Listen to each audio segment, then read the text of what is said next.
Hello, and welcome to another edition of East of Ethnia, and greetings from beautiful sunny Belgrade, where I'm calling you from. As you probably know, in Belgrade, there was another edition of the very, very large student and citizen protests against corruption and against the growing authoritarianism of the system. And a very large one was held on Saturday, the 28th of June. Saturday, the 28th of June, is also a holiday that is important in Syria, mostly because of its symbolic associations. It's the holiday of Vidovdan, a day that is tied to many historical events, some of them actual and some of them invented in the history of the country. And this means that holding a meeting on this day is going to bring in some symbolic associations that are going to be very difficult for a lot of people to deal with. And the way that it was dealt with at this protest left a lot of people feeling a little bit disappointed. And I could go farther than that, feeling a little bit crushed, not because of the violence, the clashes between police and a group led by provocateurs that followed the protests. That was orchestrated and planned. And it happened as planned, and it happened just about the time that it was planned, about 20 minutes late, because the speeches at the protests ran over time. But it's more the content of the protests itself. The protest began, as these protests always begin, with 16 minutes of silence in honor of the victims of the railway station disaster in Novi Sad. It was followed by some music, some awards, and then speeches.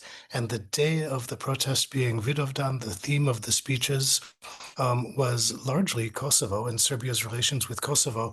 And the speeches were, to put it at a minimum, jarring. You had a speech from a philologist and politician, Milo Lompar, talking about great Serbian ideology. You had people talking about betrayal. You had accusations that there was an ethnic cleansing against Serbs in Kosovo. You had the establishment of territorial claims, not only to Kosovo, but also to Macedonia. It sounded as though, I mean, either they had borrowed some time from the speechwriter of Vojislav Šešelj, who was on break, or that the people who were preparing their speeches were trying to rewrite the 1986 memorandum of the Serbian Academy of Arts and Sciences. So this left a lot of people surprised and disappointed. Now, what is bad about this? What is it that caused this reaction? I think, first of all, this kind of put a damper on the hope that what we had seen in the protests in the last 7, 8 months was the kind of approach to direct responsibility and democracy and transparency that would transcend some of the standard ideological tropes and divisions that had defined politics in Serbia since the end of the 1980s. But what's possibly even more disappointing is the way that the rhetoric that was used in those speeches, basically an exercise in mimicry of the people who the students are opposing, the people in power. And so this has led to a lot of questions. I mean, one question is, why did they decide to do this, and why did they decide to do it this way? Let's consider a couple of options as this goes. One option is that the people were saying things that they sincerely believed, and that were sincerely believed by most of the people in the public at the protests. This is possible. The kinds of opinions, there are opinions that elsewhere in the world might be considered extreme, but they have been very close to consensus opinions in the Serbian public for some time. Another possibility is that that perhaps the people making these statements and constructing their vision of the world along these kinds of lines of hatred and division did not realize that they were making an ideological statement, that they were simply restating some perceptions that seemed to them to be normal, and they seemed to them to be normal because they're promoted through education. Education is a combination of propaganda and silence, through media, through propaganda. So over the course of 3 decades, these have come to be normalized. A third possibility is that this was a strategic gesture, and it was a strategic gesture that was operating according to possibly one of two principles. One of the principles is deflection. That is, if you look at the attacks on the students and the student movements and the student protests in the pro-regime media, attack number one is various variations on the theme that the students are unpatriotic, that they are being supported by secret services, either from a neighboring country or from a large influential country, that um, they are echoing themes related to the genocide in Srebrenica that tend to put Serbia in a bad light and so on. And so they thought that by taking these very extreme national positions that they could deflect some of that criticism and try to neutralize criticism in the media. Another possibility is that they were engaged in a kind of pre-election strategy, and that one of their pre-election strategies is to try to out crazy the crazies and force the state into ruling parties into a moderate position, although this seems improbable. In any case, the feeling after hearing this, and you really have to have heard some of the rhetoric. There was one speaker who talked about the members of the governing party as dakhie, that is, using a term that's become a term of abuse, dating from the period of the Ottoman Empire. There are people calling out the prime minister of Kosovo, Albin Kurti, by name in abusive ways. There were people using insulting terms toward ethnic Albanians and so on.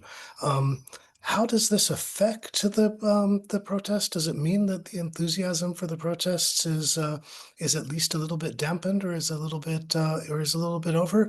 Well, let's try to put this into a little bit of context. One thing that we can say is that opinion on every issue in this country, I mean, opinions on the protests, opinions on these so-called national questions, opinions on Kosovo are divided.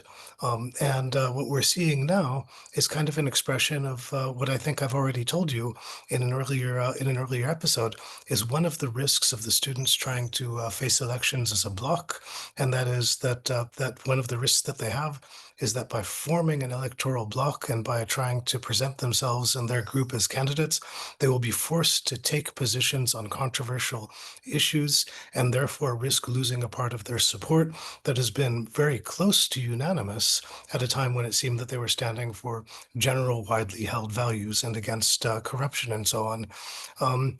Now, let's try to put this in another context too.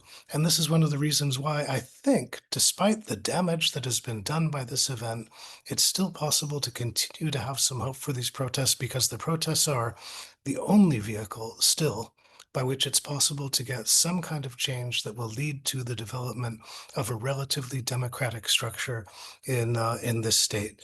And what they have done at the event, they have taken positions, very strongly expressed positions, on questions of fundamental value about which people vehemently disagree. And I'll go a bit further than this. They took positions on this that and I think most of the people here that I know and work with and am friends with and collaborate with reject. So we can say that we disagree with them. But this is happening now in an environment of authoritarian control in which it is not possible to disagree. If there is a chance that through some sort of active change, through elections, that more democratic systems can be established, that governments can be established, that it is possible to change through elections, that institutions can be established in which genuine debate is happening, then let the disagreement happen. Let the people come and work out and bring their opposing points of view to open fora in which they can respond to and dialogue with and influence one another. That is, the basic answers to questions, and these are questions of fundamental value. Do we respect other people? Do we value lives and the experiences of other people? Are questions that can really only be answered in a democratic environment. And I say this in the spirit of kind of giving two cheers rather than three. Now, at the end of the protests, I was there visiting friends of mine in a street near the center that was blocked by police. So I ended up staying with my friends later into the evening than I had planned to, or that they had planned to have me. And as I finally decided to walk back, There were still police barricades, some action going on at the end of the street, and you could still hear in the encampment in the occupied park that is now the base of the supporters of the regime, their so-called literary evening, in which they are playing the Chetnik songs. So between the smoke and the shouts and the Chetnik songs, I really felt like I was walking through the final paragraph of George Orwell's novel Animal Farm, and this is not a good place to feel like you are, I can say. Thanks for your time and attention, and have a good evening.